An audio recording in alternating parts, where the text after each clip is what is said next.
Hello guys! Magandang araw po sa ating lahat. Welcome to this channel, Adsin Andre. Magluluto po tayo ngayon ng carbonara. So ayan, iluluto muna natin ang ating pasta.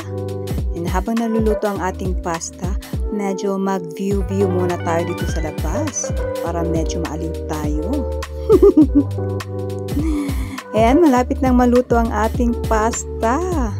Alright.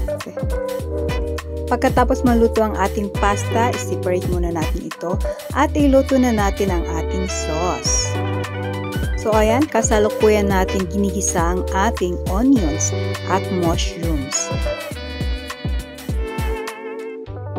Alright, pagkatapos niyan, ilagay na natin ang ating evaporated milk.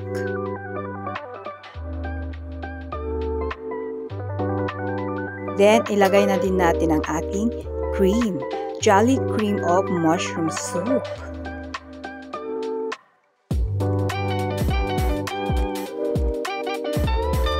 Ihalo lang ng ihalo ang ating sauce hanggang ito ay lumapot.